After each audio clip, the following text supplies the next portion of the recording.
आज की वीडियो में बहुत इंपॉर्टेंट टॉपिक पे डिस्कशन करने वाले हैं जो कि है section 43B clause eight applicable है financial year 2023-24 that means assessment year 2024-25। बहुत ज्यादा इंपॉर्टेंट है इसको समझना। तो वीडियो में हम डिस्कस करेंगे किसको पेमेंट होनी चाहिए, क्या टाइम है पेमेंट करने का, इन केस अगर हम पेमेंट नहीं करते तो कौन कौन सी कॉन्सिक्वेंसेस जो है हमें फेस करनी पड़ेगी, विद एग्जांपल के साथ पूरा का पूरा अंडरस्टैंड करेंगे। तो चलिए स्टार्ट करते हैं वीडियो को। Hello everyone, welcome back to our YouTube channel knowledge warehouse. This is Charu Agarwal by profession chartered accountant. अगर आपको मेरी वीडियोस अच्छी लग रही है, प्लस अगर आप चाहते हैं कि आपको इनकम टैक्स की, जीएसटी की, जनरल अवेयरनेस की, सोशल डेवलपमेंट की अपडेशन मिलती रहे, तो लाइक करें, सब्सक्राइब करें और शेयर करें मेरा चैनल नॉलेज वेयरहाउस। अगर आप सब्सक्राइब करते हैं तो आपको टाइम टू टाइम नोटिफिकेशन मिलेगी जो भी मैं न्यू वीडियोस अपलोड करूंगी।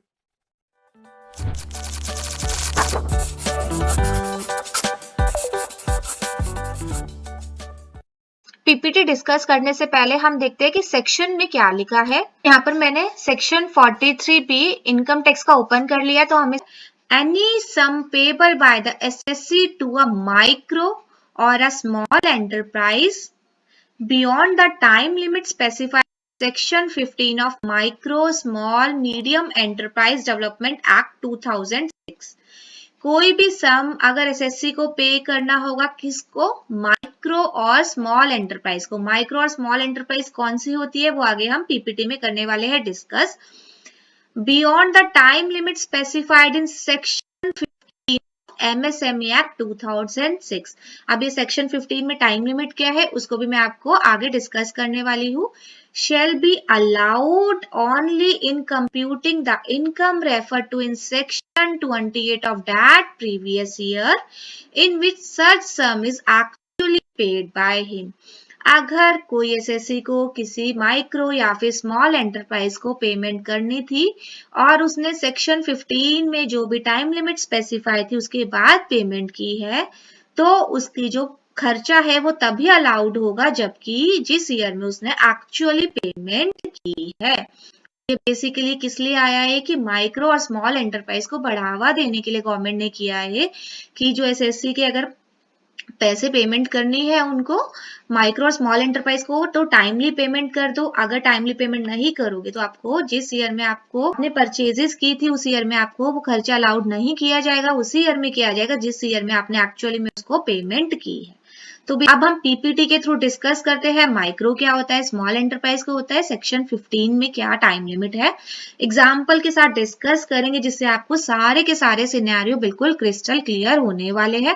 तो यहाँ पर देखो एमएसएमई एक्ट 2006, माइक्रो एंटरप्राइज क्या होती है, स्मॉल एंटरप्राइज, क्योंकि वहां पर अगर मैंने आपको जो सेक्शन दिखाया है section 43B sub clause H में, उसमें माइक्रो और स्मॉल एंटरप्राइजेस की ही बात की हुई है। ध्यान से पढ़ना, उसमें मीडियम की बात नहीं की हुई।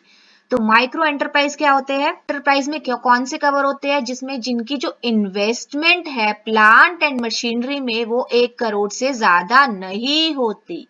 1 करोड़ या फिर 1 करोड़ से कम हो सकती है, अगर उनकी 1 करोड़ से ज्यादा होगी तो वो माइक्रो एंटरप्राइज में कवर नहीं होते। प्लस उनकी जो टर्नओवर है वो 5 करोड़ से ज्यादा नहीं होनी चाहिए। दोनों कंडीशन फुलफिल होगी तो ये माइक्रो एंटरप्राइज कंसिडर की जाए। ठीक है। और देन है हमारा स्मॉल एंटरप्राइज। स्मॉल एंटरप्राइज में क्या, investment in plant and machinery should not exceed 10 crore. 10 crore हो सकती है, 10 करोड़ से कम हो सकती है, लेकिन अगर वो 10 करोड़ से ज्यादा होगी तो उसको स्मॉल एंटरप्राइज की तरह कंसिडर नहीं किया जाएगा। Plus turnover should not exceed 50 crore. 50 crore से ज्यादा टर्नओवर नहीं होनी चाहिए। यहाँ पर देखना, यहाँ पर एक्सीड लिखा हुआ है वर्ड, मतलब 50 करोड़ होगी तो स्मॉल एंटरप्राइज में वो कंसिडर होगी। ठीक है, करते हैं। देखो हम डिस्कस करेंगे सेक्शन 15 के अकॉर्डिंगली क्या टाइम लिमिट है। तो मैंने इसको 2 पार्ट्स में ब्रेक किया है। एक तो अगर रिटर्न एग्रीमेंट होता है तो क्या लिमिट होगी, और अगर कोई रिटर्न एग्रीमेंट नहीं होता तो क्या लिमिट होगी। तो देखो, इन केस अगर रिटर्न एग्रीमेंट होता है बायर और सेलर के बीच में कि आपको विद इन टाइम, आपको इस टाइम के बीच में आपको पेमेंट करनी है, तो क्या होगा, एग्रीमेंट पीरियड को कंसिडर किया जाएगा। टाइम लिमिट यही है। लेकिन अगर एग्रीमेंट पीरियड जो है वो 45 डेज से ज्यादा होगा तो उस केस में क्या है, हमें मैक्सिमम जो टाइम पीरियड है 45 डेज को ही कंसीडर करना है। 45 डेज से ज्यादा पीरियड को हम कंसीडर नहीं करेंगे सेक्शन 15 एमएसएमई के एक्ट में। ठीक है, तो हमें यहाँ पर क्या देखना है, एग्रीमेंट में जो भी लिखा है वो 45 डेज से कम है तो वो एग्रीमेंट वाला पीरियड ही कंसीडर होगा। लेकिन इन केस अगर 45 डेज से ज्यादा पीरियड होता है एग्रीमेंट में तो हम मैक्सिमम जो पीरियड है वो 45 डेज ही मानेंगे। तो यहाँ पर मैंने आपको बता दिया एग्रीमेंट पीरियड और within 45 days whichever is early. दूसरा केस है if there is no return agreement, अगर कोई रिटर्न एग्रीमेंट नहीं हो, बायर और सेलर के बीच में कोई भी एग्रीमेंट नहीं हुआ कि आपको पेमेंट कब करनी है, तो उस केस में क्या है, विद इन 15 डेज के अंदर अंदर पेमेंट करनी पड़ेगी सेलर को, बायर को। ठीक है, तो सेलर कौन से सेलर होंगे, जो कि माइक्रो और स्मॉल एंटरप्राइज होंगे, उनको हमें विद इन टाइम लिमिट, जो कि सेक्शन 15 में टाइम लिमिट मेंशन है, जो कि मैंने आपसे डिस्कस कर दी। यहाँ पर एक और केस बनता है, अगर जो आपने बायर सेलर ने गुड्स डिलीवर कर दिए बायर को, लेकिन बायर के साइड से ऑब्जेक्शन है, तो ये जो टाइम पीरियड है कब से कैलकुलेट किया जाएगा, जब से जो ऑब्जेक्शन है रिमूव नहीं हो जाते किया जाएगा, ऑब्जेक्शन रिमूवल की डेट से ये वाली जो पीरियड है उनको कंसिडर किया जाएगा। क्लियर यहाँ पर? तो बायर जो है उसको जरूरी नहीं है कि माइक्रो या स्मॉल एंटरप्राइज होना चाहिए।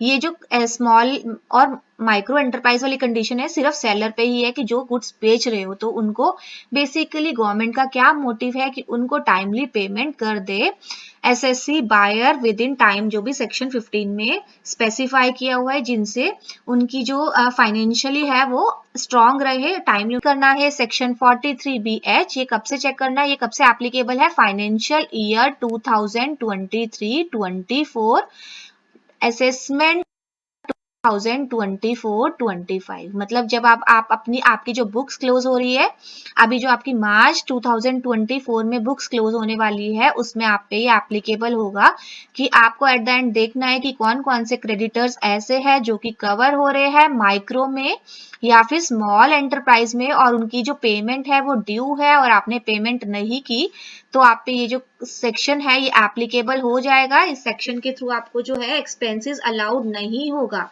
ठीक है, एक्सपेंसेस नहीं अलाउड होगा, और एक्सपेंसेस उसी ईयर में अलाउड होगा जिस ईयर में आप एक्चुअल पेमेंट करेंगे स्मॉल और मीडियम एंटरप्राइज को।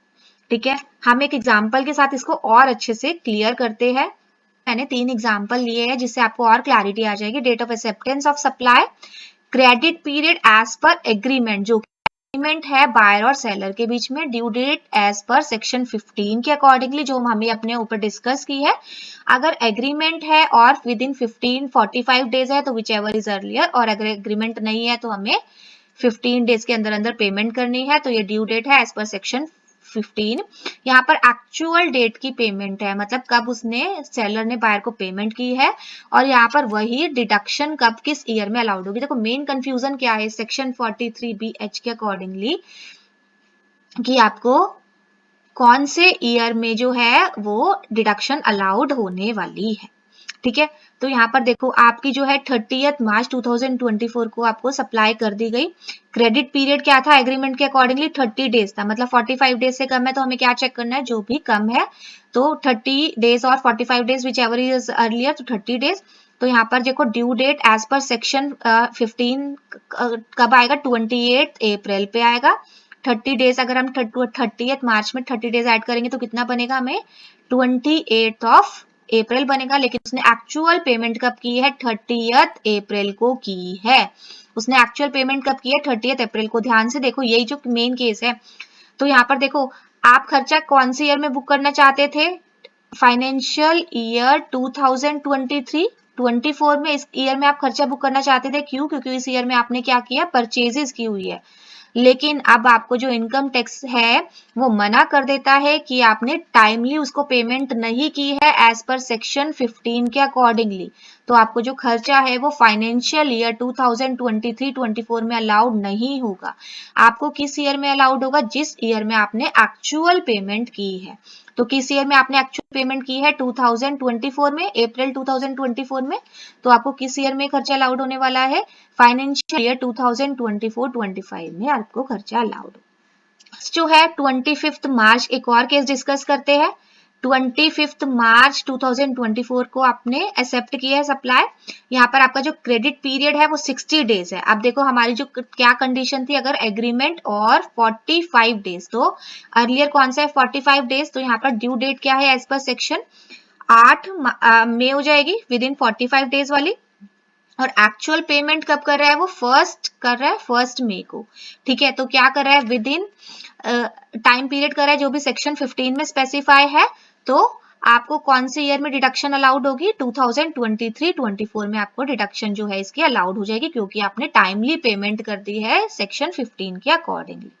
तो यहाँ पर आपको इसी साल में ही डिडक्शन अलाउड हो जाएगी। देखो बहुत ज्यादा इम्पैक्ट आएगा कि अगर आपने उसी साल में पेमेंट कर दिया जिस साल में आपकी ड्यू हो रही थी, तो उसी ईयर में आपको एक्सपेंसेस मिल जाएगा। अदरवाइज आपका जो एक्सपेंसेस है वो नेक्स्ट ईयर में मिलेगा, तो आपको कितना टैक्स पे करना पड़ेगा अगर आपका ज्यादा बड़ा अमाउंट होगा तो केस है जो 20 मार्च 2024 को, जहां पर कोई भी एग्रीमेंट नहीं है। तो कोई भी नहीं एग्रीमेंट है तो हमारा दूसरा केस आता है जिसमें कि हमें विद इन 15 डेज के अंदर अंदर पेमेंट करनी है। डेट मीन्स 3 अप्रैल तक हमें पेमेंट करनी है, और एक्चुअल पेमेंट उसने कब की है 4 अप्रैल को।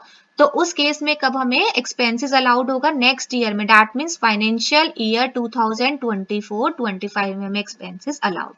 पर हम थोड़ा डिस्कस करते हैं कि पीएनएल पे कैसे इम्पैक्ट आएगा। सपोज अगर फाइनेंशियल ईयर में 2023-24 में और 24-25 में आपका कोई एक्सपेंसेस है, सपोज 60,000 का एक्सपेंसेस है, जो कि आपको एक्सपेंसेस है जिसकी आपने टाइमली पेमेंट नहीं की, और आपको 2023-24 में उसका खर्चा अलाउड नहीं होगा। उसका खर्चा कब अलाउड होगा, जब आपने उसकी एक्चुअल पेमेंट की है। तो इन केस अगर आपने 2024-25 में उसकी एक्चुअल पेमेंट किया तो आपको इस ईयर में खर्चा अलाउड होगा। तो देखो अगर आपका जो पीएनएल बनेगा, तो अगर पीएनएल में आपने ये वाला जो 60,000 ले रखा होगा, तो at the time of calculating income tax आपका जो कंप्यूटेशन बनेगा 60,000 है, ये ऐड बैक कर दिया जाएगा या डिसअलाउड कर दिया जाएगा, और 60,000 ऐड करके आपका जो है वो टैक्स होगा कंप्यूट। तो आपको कितनी हार्श हो गया कि आपका ये डिसअलाउड होगा, तो आपको इसके ऊपर भी टैक्स पे करना पड़ेगा। इसलिए आपको समझ आ गया होगा कि आपको पेमेंट विद इन पीरियड करनी है, अगर नहीं करते तो आपका जो एक्सपेंसेस है वो डिसअलाउड हो जाएगा। तो अगर इस टॉपिक पे आपको कोई और कंफ्यूजन है तो आप मुझे कमेंट बॉक्स में भी डाल सकते हैं, मेल भी कर सकते हैं, मैं डेफिनेटली आपकी क्वेरी रिजॉल्व करूंगी। तो मिलते हैं नेक्स्ट वीडियो में। अगर आपको मेरी वीडियोस अच्छी लग रही है, प्लस अगर चाहते हैं कि आपको इनकम टैक्स की, जीएसटी की, जनरल अवेयरनेस, सोशल डेवलपमेंट की अपडेशन मिलती रहे, तो लाइक करें, सब्सक्राइब करें और शेयर करें मेरा चैनल नॉलेज वेयर हाउस। अगर आप सब्सक्राइब करते हैं तो आपको टाइम टू टाइम नोटिफिकेशन मिलती रहेगी जो भी मैं न्यू वीडियोस अपलोड करूंगी। Thank you.